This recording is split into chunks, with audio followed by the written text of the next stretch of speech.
চৈত্র মাসের সূর্যের প্রখর তাপে শুকিয়ে যাচ্ছে নদী, নালা, ছড়া ও পুকুরের জল। চাষবাস করা যাচ্ছে না পর্যাপ্ত জলের অভাবে। সাধারণ মানুষ থেকে শুরু করে পশু পাখিরা পর্যন্ত একটু বৃষ্টির আশায় প্রহর গুনছে।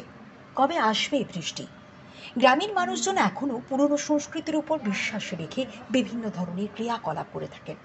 আধুনিক বিজ্ঞান যাকে কুসংস্কার বলে, সেই কুসংস্কারের উপর বিশ্বাস ও ভরসা রাখে গ্রামীণ মানুষজন আজও। খোয়াই মহকুমার সীমান্ত গ্রাম আশারাম বাড়িতে 29শে মার্চ রাতে দুলাল চন্দ্র দাসের বাড়িতে ধুমধাম করে দুই ব্যাঙের বিয়ে দেওয়া হয় হিন্দু ধর্মের নিয়ম নীতি অনুসরণ করে।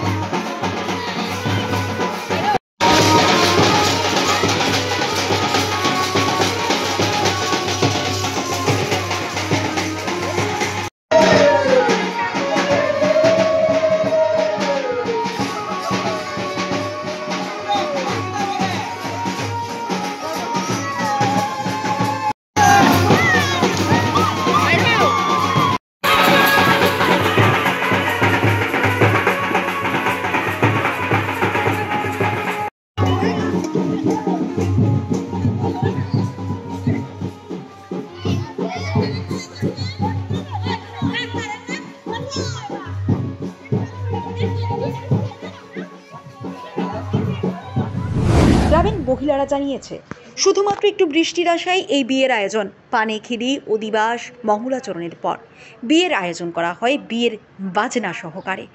বরকে গাড়িতে করে এগিয়ে আনা, বরযাত্রীদের সমাদর করা, খাওয়া দাওয়া সব কিছুই একটি বিয়ের মতো করে করা হয়। এ বিষয়ে গ্রামের মহিলারা কি বলছেন শুনুন। বিলে জল নাই, পুকুরে জল নাই, মানুষে হাহাকার করতেছে, কেউ জল পাইতেছে না।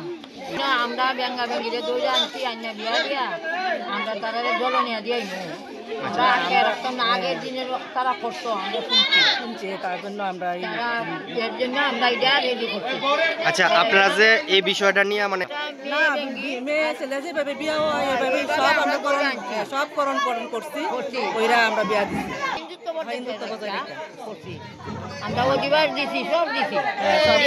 কতদিন ধরে এইটার কাজটা চলতেছে আপনার? তিন দিন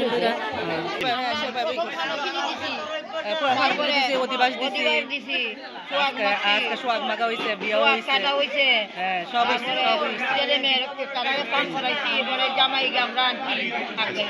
আচ্ছা, এটা কোন জায়গা? এটা আশারাম বাড়ি।